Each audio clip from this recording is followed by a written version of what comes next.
Brahmanbaria LP gas cylinder বোঝাই একটি truck খাদে পড়ে বিস্ফোরণের ঘটনা ঘটেছে। ভোরে জেলার কুমিল্লা সিলেট মহাসড়কে এই ঘটনা ঘটে। এরপর থেকে এই সড়কে তৈরি হয়েছে তীব্র যানজট। বিস্তারিত জানাতে ঘটনাস্থল থেকে যুক্ত আছেন সহকর্মী আজিজুল সঞ্চয়। সঞ্চয় জানাবেন, যেহেতু ঈদ যাত্রা চলছে আর এই মুহূর্তে এই দুর্ঘটনা, সড়কের পরিস্থিতি কেমন আর বিস্ফোরণের ঘটনায় ক্ষয়ক্ষতি কোনো ঘটেছে কিনা? উজ্জ্বল, আজকে ভোর 4টা নাগাদ এই কুমিল্লা সিলেট মহাসড়কের ব্রাহ্মণবাড়িয়া সদর উপজেলার বিরাশার এলাকাতে একটি সিলিন্ডার বোঝাই এলপিজি সিলিন্ডার বোঝাই একটি ট্রাক কিন্তু বিকট শব্দে বিস্ফোরণ হয়।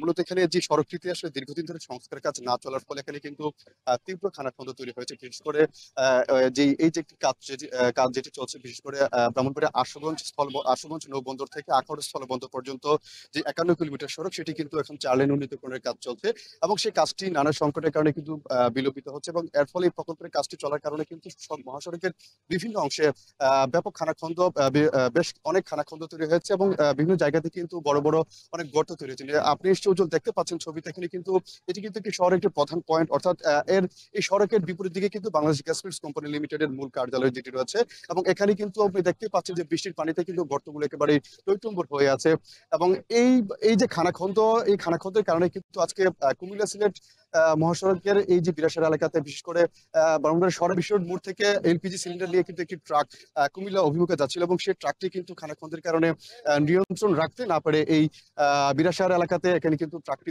উল্টে যায় এবং তার সঙ্গে কিন্তু প্রায় এই যে 100-এর বেশি গ্যাস সিলিন্ডার ছিল এই ট্রাকটিতে, সেই সিলিন্ডার গুলো কিন্তু বিকট শব্দে একের পর এক বিস্ফোরিত হয় এবং এর ফলে কিন্তু এই ভোর রাতে কিন্তু এখানে একটি আতঙ্ক ছড়িয়ে পড়ে। বিশেষ করে এই যে মহাসড়কের পাশে কিন্তু অন্তত 4টি দোকান কিন্তু অগ্নিকাণ্ডে ক্ষতিগ্রস্ত হয়েছে। যদি এখানে কোনো ধরনের হতাহতের ঘটনা ঘটেনি, তবে এই ট্রাকটির পেছনে কিন্তু একটি পিকআপ, একটি মাইক্রোবাস ছিল। সেই মাইক্রোবাসটি কিন্তু এই বিস্ফোরণের কারণে সেই মাইক্রোবাসটিতেও কিন্তু আগুন ধরেছে এবং সেটিও কিন্তু বিস্ফোরিত হয় এবং এটি ভস্মীভূত হয়ে যায়। উজ্জ্বল, আপনাকে জেনে রেখে আমি কথা বলেছিলাম ব্রাহ্মণবাড়িয়ার এই যে 4 লেন মহাসড়ক প্রকল্পের যিনি ব্যবস্থাপক আছেন শামীম আহমেদ, তিনি যেটি বলছেন যে আসলে তারা ঈদযাত্রা নির্বিঘ্ন করার জন্য কিন্তু এই যে সড়কের বিভিন্ন স্থানে যেই খানাখন্দগুলো আছে সেগুলো কিন্তু তারা আসলে মেরামতের চেষ্টা করছেন। এছাড়া যেহেতু কিছু সংকট আছে, অভ্যন্তরীণ সংকট এবং কূটনৈতিক কিছু সংকট আছে, সেই সংকটের কারণে কিন্তু এই যে সড়কটি, সেটির কাজ কিন্তু বিলম্বিত হচ্ছে, যার ফলে এটি নির্ধারিত সময় শেষ করা যাচ্ছে না। তবে তিনি আশা করছেন যে তারা আরো 2 বছর কিন্তু তারা সময় বৃদ্ধি কিন্তু তারা কিন্তু সময় বৃদ্ধির জন্য আবেদন করেছেন। তারা আশা করছেন যে আগামী আগামী 2 বছরের মধ্যে কিন্তু তারা এই সড়কটির কাজ তারা শেষ করতে পারবেন। তো উজ্জ্বল, এই যে আজকে যে ভয়াবহ যে বিস্ফোরণের যে ঘটনাটি ঘটলো, এই ধরনের ঘটনা কিন্তু আরো বড়ভাবে ঘটতে পারতো, অর্থাৎ এখানে কিন্তু একটি ব্যাপক প্রাণহানির কিন্তু সংখ্যা তৈরি হয়েছিল। যেহেতু আসলে এখানে দুই পাশে কিন্তু একটি বাংলাদেশ গ্যাস ফিল্ডের মূল কার্যালয় ছাড়া কিন্তু Bangladesh gas field school and কলেজও কিন্তু এখানে রয়েছে, যার ফলে একটি বড় ধরনের ভয়াবহ যে প্রাণহানির কিন্তু সংখ্যা থেকেই যাচ্ছে। তবে উজ্জ্বল, এই ধরনের এখানে এটি ছাড়া কিন্তু প্রায়ই এখানে কিন্তু এই যে খানাখন্দগুলোর কারণে ছোট বড় অনেক দুর্ঘটনা ঘটে, যার ফলে কিন্তু হতাহতের ঘটনা ঘটে।